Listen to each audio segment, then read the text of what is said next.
Hey guys, welcome back to my channel. I am back with another plant video. I'm gonna be repotting my Monstera adansonii today. Look at how giant this thing is. It has put out so much new growth for me since the last time that I filled my plant collection video. This thing is huge. This leaf is new and it's putting out a new leaf right here. And this leaf, it got a little messed up, but it's also putting out a new leaf. This is just like a non-stop grower. I don't know if this is weird or if I should be doing this, but I try to repot plants when it's not putting out a new leaf, just because I'm scared that if I move it and it doesn't like it, then the leaf will die. So this thing won't stop growing. It won't stop putting out new growth. So it is in a pretty small pot for its size right now. I know that they don't really mind that too much, but there's so much fertilizer at the top of the pot that I feel like it's been in there for a while, you know? I'm gonna put him in this 8-inch pot. It has a drainage hole and it has some little feet right there. So I'm hoping it's gonna be happy in there. It's like a clay type of pot, so I think that it'll drain pretty well and it'll be pretty happy in there. I don't think it's gonna be sitting in water or anything.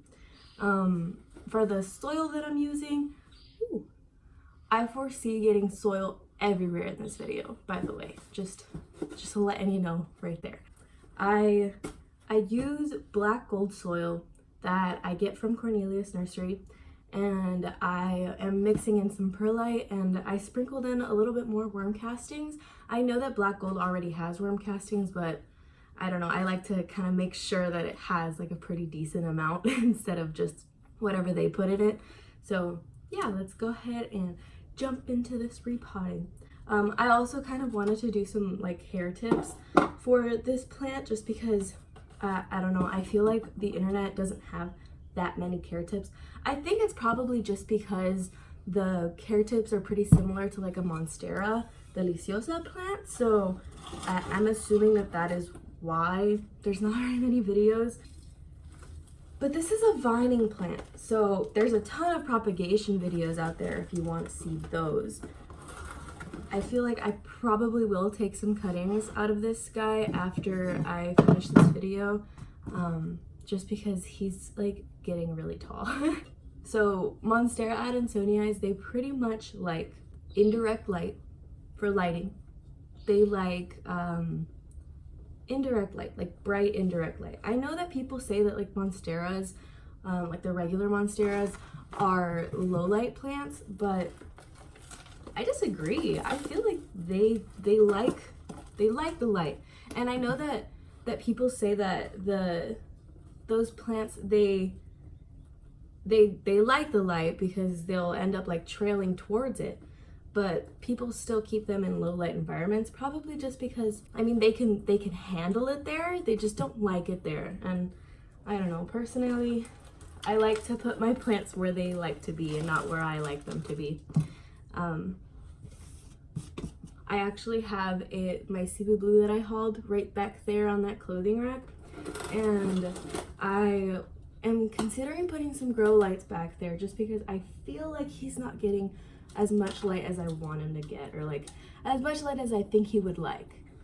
So I pretty much follow the Harley G technique when it comes to repotting. I make a hole in the middle and try and put soil on the sides. Sometimes it takes a little bit of time. Yeah, anyway, the light requirements for this guy is pretty much just bright indirect light. I feel like if they get too much light, they end up burning, and if they get too little light, they end up stretching out and getting upset with you for whatever reason. I don't know if maybe their leaves might start yellowing because they're not getting enough light and you're maybe watering them too much, but yeah. They like bright indirect light. So put it near a filtered window, with a sheer curtain, or put it near some grow lights.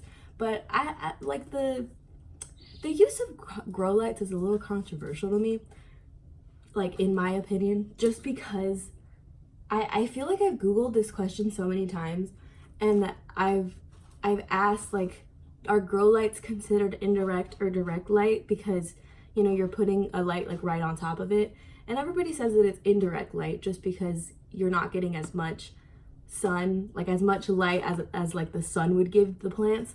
But I don't know, it feels like if you have like a light right in front of them that they would burn. I could obviously be totally wrong, but I think it just kind of depends on like how far away you have the grow light from the plant. So I think that I'm ready to start taking that guy out. So how am I gonna do this? Oh, this black pot down here just like farted out soil. Okay, here goes. Okay, so I'm pretty much, it's a plastic pot, so it shouldn't be too hard. I like to hug my pots a little bit to loosen them up a little. Wow, this guy is really in here. I got it. Okay. So this is him naked. They put this little plastic thing at the bottom. His roots are like not root bound, so I think he probably could have stayed in there for a little bit longer. Just gonna get some of the old soil off. But look at these roots, y'all. Look at that. Oh yes, you are healthy and happy, aren't you? Is it like kind of weird that I'm doing this in my room? Probably. Most people do it like on the living room, like in the living room, like on some tile. I'm doing it in my room on some carpet. It's okay. It's just, that's what vacuums are for, right? That's what vacuums are for. So a reason why I like this pot too is because I feel like it'd be really easy to put it in a hanger if I do need to put it in a hanger. Honestly, what's y'all's take on like drainage hole trays being attached to pots? I don't think I like them anymore. At first I was like, oh cool, like yay. But like, you still kind of have to take them to the sink, in my opinion. I don't know. I like to take mine to the sink. Like the trays, or the pots that I have with the trays already attached.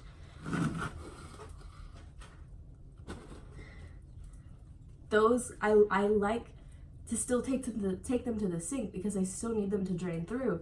And sometimes it ends up being a lot of water and it ends up just like staying in the tray. So I don't understand what the point of it is, because I still end up having to move them. So I don't know. And then like also for like large plants, I still end up having to move them to like bathtubs. So I don't really understand. I don't understand the concept of it, because I also feel like the holes are smaller. So I feel like it's not being, like the water isn't being drained out enough. Anyway, like short rant aside, let's put this guy into his new home, shall we? I feel like this is probably a lot less difficult to do outside. Not probably, I know that this is a lot less difficult to do outside because I usually repot my plants outside. It's just, I wanted to film this for you and it's really windy outside, so I figured it would be better to do it in here. But honestly, I probably won't do it inside anymore. I'm probably gonna just try and see if I could deal with the wind the next time that I do one of these. But yeah, I don't think that I've talked about watering this guy. So basically, you want to water when it's almost dry. So if you have a moisture meter like this guy from Amazon that I bought, when that guy looks like it is getting to about like a 3 or even like a 2 sometimes I'll do, because sometimes it just depends on the kind of day that it is. Yeah, when that guy gets to about 3 or 2, that is when I decide to water him. And honestly, like even though I have a moisture probe, I still do the knuckle test because honestly, I don't trust technology. I feel like things like that, I don't 100% understand the technology behind it. So it's like to confirm what the moisture probe thinks, I'll go in and check it like anyway. I don't mind getting my hands dirty, and I do it like every morning. So that's another thing that I feel like people really don't tell you. Try your hardest to like water your plants in the morning, because then they have like all day to be able to like drink it up and use it. Because if you water them like later on in the day and they're not getting as much sun as they are in the morning, depending on what window they're in, then they're not gonna use the water and they're just gonna kind of sit there. At least that's how I think about it, and that's like some things that I've read online. But we are almost done repotting you. Are you excited? Does anyone else talk to their plants? I talk to my plants all the time. I also play the music. I remember in elementary school that people would always do like plant projects for like their science fairs and stuff. And I very clearly remember like everybody doing like, does music affect plants? Like, does rock music, like techno, blah, blah, blah. Like, I remember those projects, and like the answer was always like, yeah, the vibrations help or something. So my reasoning for playing music for my plants is literally just because of my like 3rd grade science fairs. I haven't actually looked into it. I also just want to tell people that I don't think I'm very good at repotting plants. I repotted a sansevieria for my mom, and I put it like outside on our like front porch. And one day we like got home and it was like, it literally flew out of its pot. Like I always use that saying, but like it literally flew out of its pot. Like there was so much wind and I hadn't potted it like all the way down and it was like on the floor.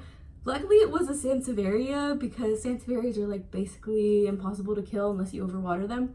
So I was like, oh my gosh. And I mean, we caught it when it was like, it had just happened. So it's not like it was out on the floor forever, but yeah, I kind of suck at repotting. I feel like I've gotten better after watching some of these like repot with me videos. So hopefully this guy will make it, but I know he will, because I've repotted a lot of plants. But I will say that I am definitely more of a person that will try and keep them in the nursery pots as much as possible, but I just double check their soil. Like I just check their soil that there isn't any bugs. I check their soil that it looks like it's the right fit for them. And I just like go by that standard.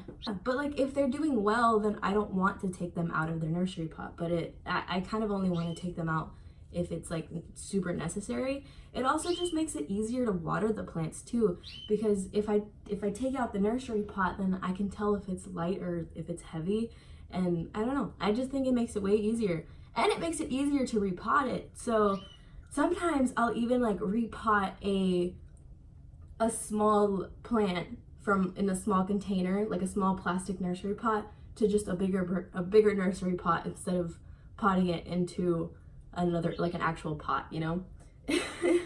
But adansonii, people say that you shouldn't really have to repot them that often. I feel like that's a lie though, because they're very clearly fast growers. I think he'll be good in here. I think he will be good in here. This is what he looks like. He's already kind of trailing out of there. I don't know if you guys can tell, but there you go. Isn't she beautiful? I think he's a he, but it's okay. There are no gender rules in plants. It's literally just he, she, it doesn't matter. I think that's it for the video. I want to like recap what I said about their care needs. Pretty much follow like what Monstera adansonii's care tips are. Bright and direct light. Try your hardest to do bright and direct light. Don't put them in direct light or I'm pretty sure they're gonna burn. Don't put them in low light because I'm pretty sure they're gonna look wonky. For water, try and wait until it is nearly dried out for you to water it. Use a moisture probe, use your fingers. Just don't overwater these guys, like please don't.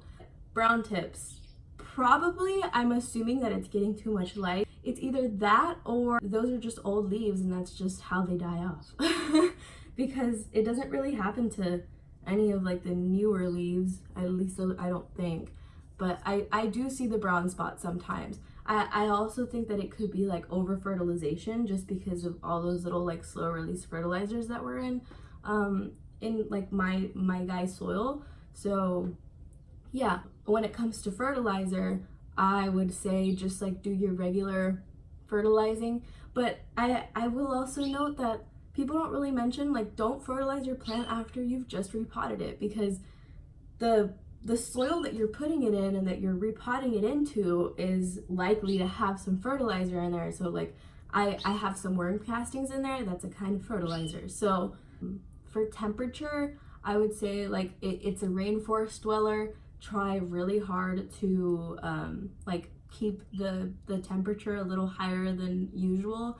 I mean, I'm so crazy that I like closed the vents in my room, so it's like really hot in here now. It's like, I want to say like 76, 77 degrees, and that's warm for me because I feel like the rest of my house is like 72 degrees.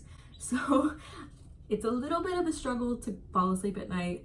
Don't torture yourself like I do, but if you really love your plants, like, go ahead and do it. For humidity, they also like relatively high humidity. I live in Houston, so the humidity is always high here, so I can't tell you exactly like what the humidity that it needs. Like here, I'm keeping it in probably like 65 to 70% humidity, or like 60 to 70% humidity. I would definitely recommend you get one of those like hygrometers. I got the cheapest one on Amazon, and I gotta say, like, I don't 100% trust it, but a lot of the times this guy matches my humidifier. So sometimes the humidity will like drop all of a sudden and it'll go down to like, I want to say like 56 or something, and I feel like sometimes the plants don't like that drop, like the fluctuation between the humidities. So I just decide to like throw on a humidifier if I see this guy like going down. So the humidifier starts to like go off, and it usually matches up, so that's why I trust it, and that's kind of how I determine whether or not this thing is right. I think I got everything in terms of care tips. Let me know if I got anything wrong, and let me know if there's anything that you want to add. Yeah, so I guess that's it. I hope you liked the video. I know it was kind of a long one, and I know that the light was kind of funny in here just because it's a really cloudy day today. Again, I live in Houston. We had like 3 floods in the past 3 years. So, yeah, I guess I will see you guys next time. I'm a little winded. This is kind of like an exercise, like, honestly. But yeah, I'm gonna go ahead and water this guy because he was pretty dry, and I guess I'll see you guys in the next video. Bye!